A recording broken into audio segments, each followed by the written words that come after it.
दोस्तों, एक समय की बात है। शहर से कोसों दूर एक पहाड़ की चोटी पर एक बौद्ध भिक्षु रहा करते थे। वह उस पहाड़ की चोटी पर कुटिया बनाकर अपना जीवन व्यतीत कर रहे थे। एक दिन किसी कारणवश उन्हें पास के नगर में जाना पड़ा और उस यात्रा के दौरान उन्हें एक लावारिस बच्चा सड़क पर मिला, जिसे देखकर उन बौद्ध भिक्षु के मन में दया जाग उठी और वह उस छोटे से बच्चे को आश्रम ले आए। अब वह छोटा सा बच्चा उन बौद्ध भिक्षु की देख रेख में बढ़ने लगा। वह प्रकृति की गोद में पलने लगा। देखते ही देखते समय बीतने लगा और वह लड़का करीब 7 साल का हो चुका था।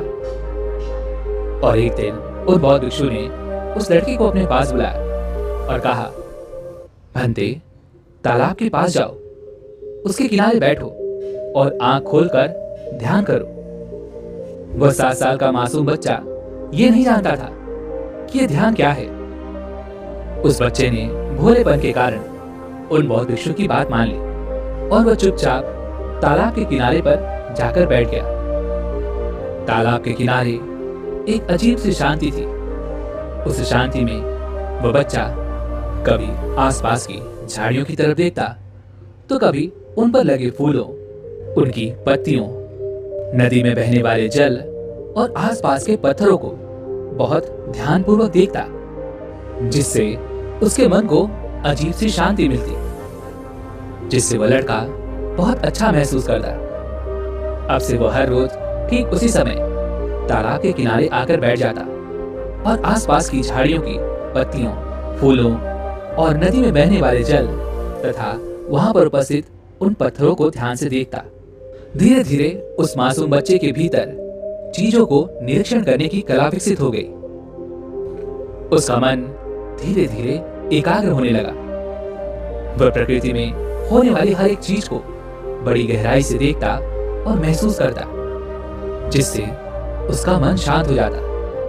और जब वो शांत होकर बैठता तो फूलों की कोमलता, पानी की शीतलता और पत्थर की दृढ़ता को अपने भीतर देखता और उसे महसूस करता। और देखते ही देखते उसकी आंखें अपने आप ही बंद हो जाती और वह उसी मुद्रा में काफी समय तक नदी के किनारे शांत बैठा रहता। और जब भी उसकी आंखें खुलती तो वह आश्रम वापस लौट जाता। ऐसे ही कुछ और साल बीते और देखते ही देखते वह लड़का भी अब जवान हो चुका था। लेकिन जैसे जैसे वह लड़का नौजवान हो रहा था, उसके भीतर से निरीक्षण करने की वह शक्ति खो चुकी थी। अब वह पहाड़ की चोटी पर बैठकर शहर की उस टिमटिमाती रोशनी को देखता, जो उसे पल पल आकर्षित करती थी। अब वह चाहकर भी शांत होकर बैठ नहीं पाता था। उसका मन तो पल पल उस शहर की ओर भागता था। देखते ही देखते वह लड़का 18 साल का नौजवान युवक बन गया और अब उसका मन बहुत बेचैन रहने लगा था। उसे पर्वत की शांति अब व्यर्थ लगने लगी थी। उसमें उसे कोई भी रस नहीं आता था। वह तो अब दुनिया घूमना चाहता था, दुनिया देखना चाहता था। वह जानना चाहता था कि बाहर के लोग कैसे हैं, वे लोग कैसे रहते हैं। वह नए लोगों से मिलना चाहता था, उनसे बातें करना चाहता था, उनका रहन सहन देखना चाहता था। एक दिन उसने हिम्मत करके उन बौद्ध भिक्षु से कहा, पिताजी, मुझे ये दुनिया देखनी है। आखिर मैं कब तक इन पहाड़ियों में घूमता रहूंगा? उस शहर की दुनिया यहाँ से देखने में कितनी हसीन लगती है। मैं भी वहां जाना चाहता हूँ, वहां के लोगों से मिलना चाहता हूँ, वहां के लोगों से बात करना चाहता हूँ। उन बौद्ध भिक्षु ने उस लड़के की सारी बातें ध्यानपूर्वक सुनी, लेकिन उन्होंने उस लड़के की बात का कोई जवाब नहीं दिया, क्योंकि वह जानते थे कि जो भी इंसान के पास नहीं होता वह उसी के पीछे आकर्षित होता है, और जो उसके पास होता है इंसान उसकी कदर नहीं करता। इसलिए उन्होंने उस लड़के को समझाने की भी कोशिश नहीं की, बल्कि वह चुपचाप केवल उस लड़के की सारी बातें सुनते रहे। उधर दूसरी तरफ वह लड़का उन बौद्ध भिक्षु के कुछ कहने का इंतजार कर रहा था, किंतु जब उन बौद्ध भिक्षु ने कुछ भी नहीं कहा तो वह चुपचाप वहां से चला गया। अगले दिन सुबह सुबह उन बौद्ध भिक्षु ने खुद ही उस लड़की को अपने पास बुलाया और उस लड़की के हाथ में एक पत्र देते हुए कहा, बेटा, तुम शहर जाना चाहते हो ना? जाओ, वहां का राजा मेरा बहुत अच्छा मित्र है, तुम उसे ये पत्र दे देना और जब तक तुम्हारा मन करे तुम उस राजा के पास ही रहना। वह राजा उन बौद्ध भिक्षु से शिक्षा ग्रहण कर चुका था और वह बौद्ध भिक्षु ये अच्छी तरह जानते थे कि वो राजा महल में रहने वाला एक सन्यासी है, वो बहुत आत्मज्ञानी है। किंतु उन बौद्ध भिक्षु ने उस लड़के को राजा के बारे में कुछ भी नहीं बताया। लड़के को शहर जाने की अनुमति मिल चुकी थी और इस बात से वह लड़का अब बहुत खुश था। वह मन ही मन बहुत प्रसन्न था। उसने तुरंत ही अपना सामान बांधा और शहर की ओर निकल पड़ा। जब वो रास्ते में कुछ दूर आगे बढ़ा तभी अचानक उसके मन में एक विचार उत्पन्न हुआ। वह यह सोचने लगा, आखिर उन बौद्ध भिक्षु ने मुझे इतनी आसानी से क्यों जाने दिया? जैसे ही उसके मन में यह विचार उत्पन्न हुआ, वो बड़ा आश्चर्यचकित हुआ कि आज तक तो उन बौद्ध भिक्षु ने मुझे कहीं पर भी जाने नहीं दिया था, लेकिन आज उस राजा के पास उन्होंने मुझे इतनी आसानी से क्यों भेज दिया?